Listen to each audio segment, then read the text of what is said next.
Hey, what's up guys? Welcome back. Today we're going to do One Piece chapter 1081 review. Let's get into it. The title of this chapter, Kuzan, the 10th captain of the Blackbeard Pirates. Quickly, I want to start off with color spread, and a lot of people have been discussing the book that Sanji is reading, and it clearly says COC King. So what people have been saying is that this COC King means Conquers Haki, right? COC is like a shortened term for Conquers Haki. So the thinking there is that Oda is trying to foreshadow that Sanji will become a conqueror eventually, or maybe Oda just doesn't know how to spell cooking, or maybe he's just literally effing with us and it's cocking. You know what I'm saying? Like, I have no idea, but there's potential there because I feel like Oda doesn't miss stuff like this. This is a pretty simple fix that even the editors could have seen. We open up the chapter and we see Garp's galaxy fist from a distance, and honestly it doesn't look that crazy anymore. And Garp even says it himself, maybe he's lost his touch. So what Oda's really trying to point out here is that these old guys, they don't have as much strength as they used to, and they're definitely rusty after all of these years. So the fact that Garp has said, oh man, I really lost my touch, the fact that Rayleigh was just like, oh, I was able to make Blackbeard leave because of my reputation solely, right? It wasn't because of Rayleigh actually being that strong to defeat Blackbeard anymore. He was definitely strong enough probably in his prime, but today in his old age, he's not strong enough to beat Blackbeard. Side note here, I really like Prince Grus's abilities as they're really flexible, and it does seem that he is a type of Logia ability, and if he actually is a Logia, I think he'll be even more of a competitor with Kobe to be the future of the Marines, as he was actually pissed that Garp just called Kobe the future and not him. It looks like there's some kind of competition brewing between the two, and honestly having a complete Logia user, Devil Fruit user compared to Kobe, who will probably be purely Haki, that actually be a cool dichotomy within the Marines. And moving on, we see Kobe finally reaching the Marines, and he's just about to escape when Hibari gets frozen solid, and Kuzan has pulled up. And it's hard to know what Kuzan is thinking in this moment, as he states that Blackbeard wouldn't be happy if Kobe got away here, and he clearly has to keep Kobe there, but he also doesn't want to go up against his old mentor Garp. So I feel like Aokiji might be in a situation here where maybe he has to take some punches from Garp, or it might be the situation where maybe he has to take out Garp, and let's see if he has the balls to do it. But before we get to their fight, we actually get a flashback between the Blackbeard Pirates and Kuzan, and this is after Aokiji lost his leg, and it seems that San Juan Wolf challenged Aokiji, and literally Aokiji just froze him completely and just left him there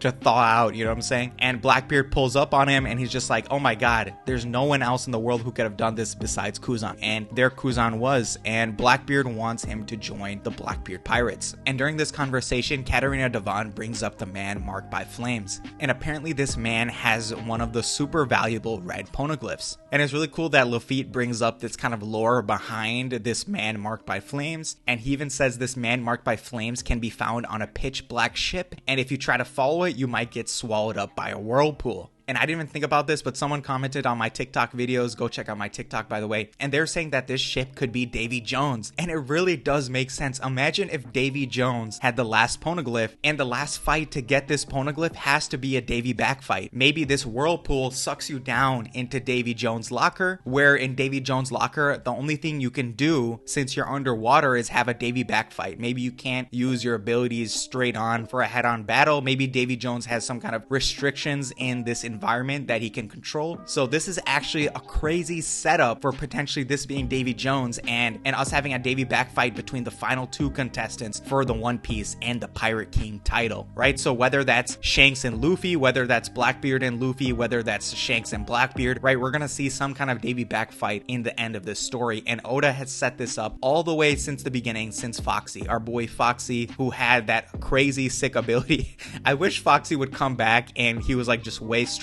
I feel like he could totally F around and screw with people because his ability was really hacks. It's just that he was trash, you know what I'm saying? Like, Foxy had no skills whatsoever. We also hear from Shiryu, and he states that maybe it's the government that's hiding this last poneglyph, and it would also make sense here because obviously the world government doesn't want everyone to collect all the poneglyphs, so if they did hold on to one, kind of the last piece of the puzzle, that would be the best way to protect the entire secret of the One Piece and the Void Century. And previously there's been theories of Saul from O'Hara being the man man marked by flames. And this potentially could also make sense because he does have this lost knowledge of Ohara, and we know that he's alive from Vegapunk. As Vegapunk told us, he saw his old friend at Elbaf, and this would be the main reason that the Straw Hat should go to Elbaf, potentially getting more information on this final poneglyph. Also, we would get the moment where Saul and Robin would reunite, and that would be such a beautiful moment. It would be absolutely ridiculous, and it also gives the opportunity for Kid to come back into the story, right? So if he's actually looking for this man marked by flames, and that man is at Elbaf, that gives Kid, maybe Kid, even though he fell into the ocean, maybe he washes up on shore on Elbaf and looks to find this man marked by flames. I also just love this part where Lafitte is just like, yo, why don't we just steal this dude's ability? You know what I'm saying? Like, why don't we just steal Kuzan's ability? And Kuzan's just like, yo, what'd you just say? You want to fight, bro? And he just freezes everyone in the entire bar. He freezes all the Blackbeard pirates, and it's just him and Blackbeard standing across from each other. And Blackbeard makes his final proposition. And what he states is that pirates profit off of their own agendas. So you can be on a pirate crew, but you could have your own agenda within that. If we look at the Straw Hat crew, so we have Zoro's agenda, which is separate from Luffy's agenda to be the world's strongest swordsman. However, that does amplify Luffy's agenda as well, right? So having the world's strongest swordsman next to the Pirate King, that's just helpful to getting Luffy towards being the Pirate King. In those aspects, those goals are compounding. However, in Blackbeard's crew, it's possible that